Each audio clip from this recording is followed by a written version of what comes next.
पद्मेश 24/7 के माध्यम से हम जिले भर की पल पल की ताज़ा तरीन खबरों का प्रसारण करते हैं और दूसरे दिन YouTube के माध्यम से भी आपको खबरें दिखाई जाती है। लेकिन YouTube में प्रतिदिन की पूरी खबरें नहीं होती बल्कि चुनिंदा खबरें ही दिखाई जाती है। अगर आप जिले भर की संपूर्ण ताज़ा तरीन खबरें देखना चाहते हैं तो जल्द ही अपना पद्मेश डिजिटल सेटअप बॉक्स लगवाएं। सेटअप बॉक्स लगवाने के लिए संपर्क करें 07632240222 या फिर 8319969927।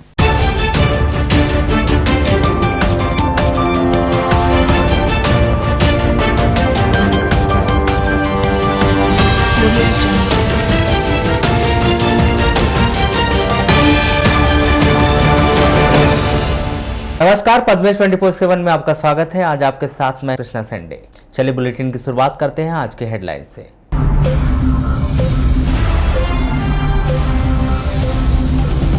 तेईस वर्षों के लंबे इंतजार के बाद जबलपुर बालाघाट गोंदिया ब्रॉडगेज पर हरी झंडी मिलने का रास्ता हुआ साफ। प्रदेश के एक बड़े पावर प्लांट में आई खराबी, रबी में हो सकती है किसानों को बिजली की किल्लत। आधुनिक मंडी में मिलेगी किसानों को नई सुविधा, 13 करोड़ की लागत से होगा निर्माण कार्य। 22 नए कोरोना पॉजिटिव मरीजों के साथ जिले में संक्रमितों की संख्या 2000 से अधिक। अब खबरें विस्तार से।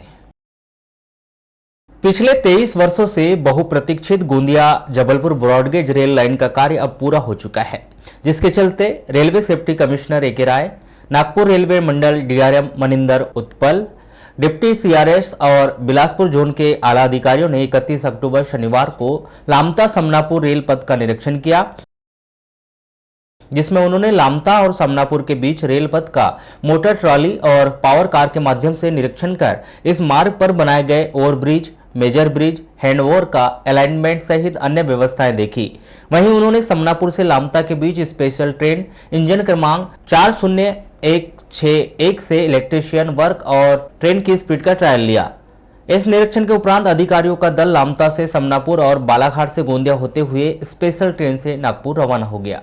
इस निरीक्षण के दौरान जहां भू अधिग्रहण के हितग्राहियों ने रेलवे में नौकरी की प्रक्रिया में तेजी लाते हुए उन्हें जल्द से जल्द नौकरी दी जाने की मांग की, तो वहीं दूसरी ओर बालाघाट चेंबर ऑफ कॉमर्स के पदाधिकारियों ने निरीक्षण दल अधिकारियों से मुलाकात कर उन्हें विभिन्न सुझाव दिए। इसके अलावा अधिकारियों ने अपने इस निरीक्षण में प्रारंभिक तौर पर रिपोर्ट ओके होने की बात कही है, जिन्होंने मंत्रालय से परमिशन मिलते ही गोंदिया जबलपुर रूट पर मालगाड़ी और यात्री ट्रेन शुरू करने की बात कही।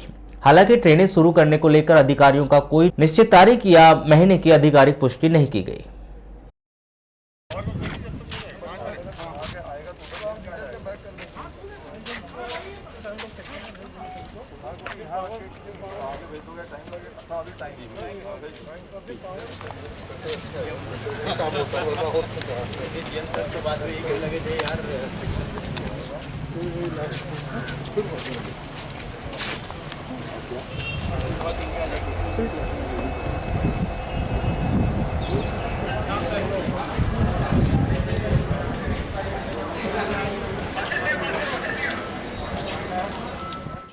लेकिन सूत्र बताते हैं कि 25 दिसंबर तक इस रूट पर एक्सप्रेस ट्रेनों का संचालन शुरू किया जा सकता है।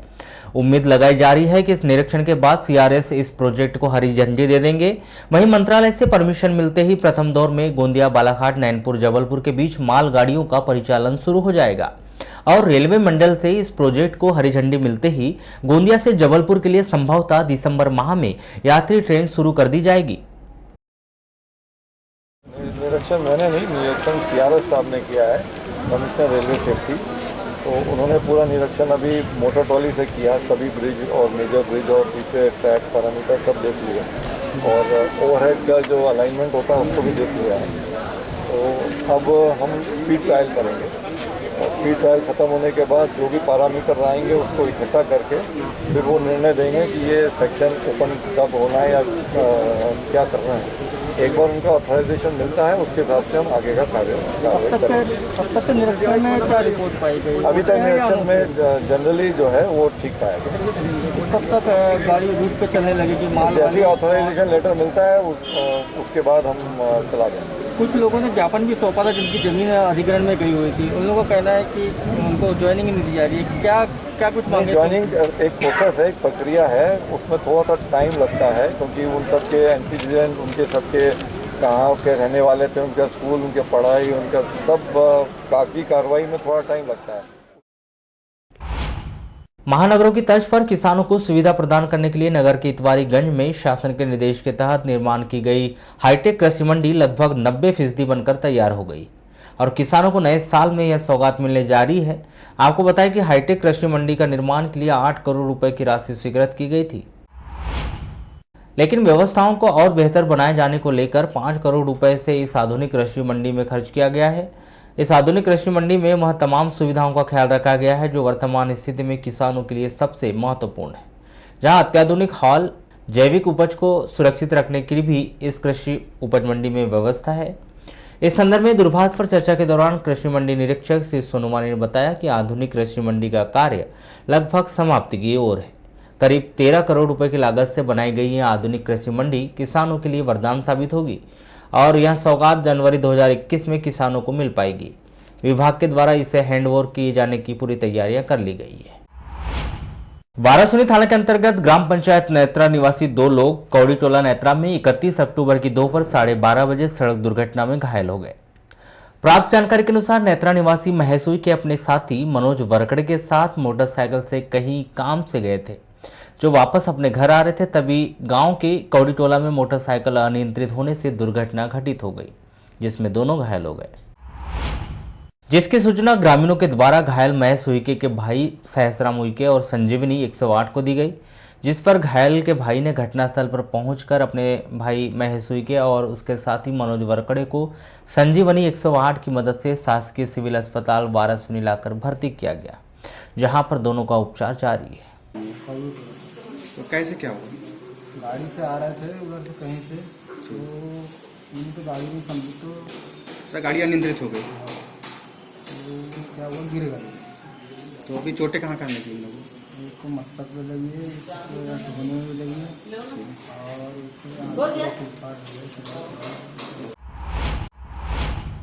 प्रदेश के साथ ही बालाघाट जिले में रबी सीजन के दौरान बिजली की किल्लत आ सकती है। इसकी वजह Madhya Pradesh power generation company से उत्पादन की कमी होना बताया जा रहा है।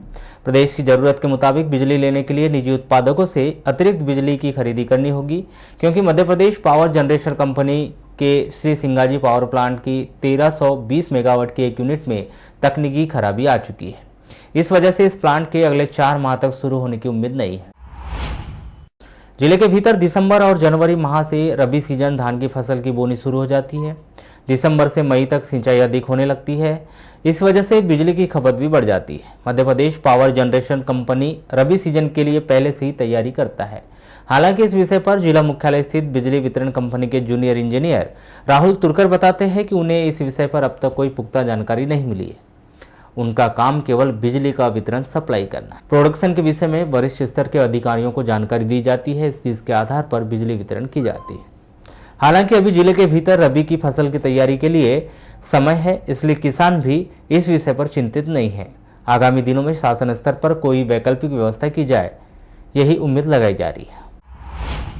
30 अक्टूबर को प्राप्त रिपोर्ट में बालाघाट जिले के 22 मरीजों के सैंपल कोरोना पॉजिटिव पाए गए हैं। इस प्रकार बालाघाट जिले में अब तक कुल 2031 मरीज कोरोना पॉजिटिव पाए जा चुके हैं। इनमें से 1855 मरीज शासन के प्रोटोकॉल के अनुसार ठीक होकर अपने घर जा चुके हैं। 154 मरीजों का उपचार किया जा रहा है। 12 मरीजों को उपचार के लिए मेडिकल कॉलेज छिंदवाड़ा रेफर किया गया है और 10 मरीजों की मृत्यु हो चुकी है। अन्य जिलों एवं राज्यों में बालाघाट जिले के 110 व्यक्ति कोरोना संक्रमित पाए गए। मुख्य चिकित्सा एवं स्वास्थ्य अधिकारी डॉक्टर मनोज पांडे से प्राप्त जानकारी के अनुसार 30 अक्टूबर को कोरोना पॉजिटिव पाए गए 22 मरीजों में किरणापुर तहसील के ग्राम कोकना के 8 मरीज, लांजी तहसील के ग्राम टेकरी का 1 मरीज, लांजी का 1 मरीज, बिरसा तहसील के ग्राम बंधन खेरो मंडई के 3 मरीज, बैयर तहसील के ग्राम बीरवा का 1 मरीज, लालबरा तहसील के ग्राम कटंगजरी का 1 मरीज, बड़गांव के 5 मरीज, बालाघाट तहसील के ग्राम हरदोली का 1 मरीज एवं ग्राम नाहरवानी का 1 मरीज शामिल है। पिरोड़ी थाना के अंतर्गत हथौड़ा ग्राम में आपसी रंजिश को लेकर विवाद में चाकूनुमा छुरी से सीने में 4 बार वार करने से सतीश मिश्रा नामक युवक की दर्दनाक मौत हो गई। घटना के संबंध में जानकारी देते हुए तिरोड़ी थाना प्रभारी चैन सिंह उइके ने बताया कि प्रार्थी साहिल पिता पार्श्वनाथ उम्र 21 वर्ष निवासी हथौड़ा ने थाना आकर रिपोर्ट लिखाई कि दिनांक 29 अक्टूबर के शाम 7 बजे करीब घर के आराम कर रहा था। तभी गांव का डूडीचंद पटले ने घर पर आकर बताया कि मैं और सतीश मेघनाथ गौतम के घर जा रहे हैं। तब धुरनलाल गौतम के घर के सामने माता चौक पहुंचे। तभी बंटी पिता गुलाब भैरम जाति पवार और सतीश मेश्राम के बीच पुराने झगड़े को लेकर विवाद होने लगा। तभी बंटी भैरम ने चाकूनुमा छुरी निकालकर 2-3 बार सतीश के सीने पर मारा, जिससे सतीश वहीं पर गिर पड़ा। जिसे बचाने के लिए वहां पहुंचा तो बंटी खेत की तरफ भाग रहा था। फिर वहां और सुजीत सिरसाम के साथ जाकर देखा तो उसका बड़ा भाई सतीश खून से लथपथ होकर पड़ा था, जिसके सीने में 2 से 3 जगह गंभीर चोटें लगी थी और खून बह रहा था। तभी भाई सतीश को लेकर सुजीत सिरसाम के साथ मोटरसाइकिल में लेकर वह घर आए। दिनांक 29/10/2020 को प्रार्थी साहिल पिता पार्श्वनाथ मेश्राम जाति महार उम्र 21 वर्ष निवासी हथौड़ा ने थाना हाजिर आकर जवानी रिपोर्ट लेकर आया था कि 29/10/20 के शाम 7 बजे करीब घर में था। तभी गांव का दूलीचंद पटेल घर में आया और बताया कि मैं और सतीश मेश्राम मेघनाथ गौतम के घर से आ रहे थे। करीब 7 बजे के आसपास धुरनलाल गौतम के घर के सामने माता चौक पहुंचे थे। तभी बंटी पिता गुलाब भैरम जाति पवार ने और सतीश मेश्राम जाति महार के बीच पुराने झगड़े को लेकर वाद विवाद होने लगा। तभी बंटी भैरम ने चाकूनुमा छुरी निकालकर 2-3 वार कर सतीश के सीने पर मारा, जिससे सतीश वहीं पर गिर गया और मैं बचाने। तो पद्मेश 24/7 में बस इतना ही। आप बने रहिए हमारे साथ, देखते रहिए पद्मेश 24/7। नमस्कार।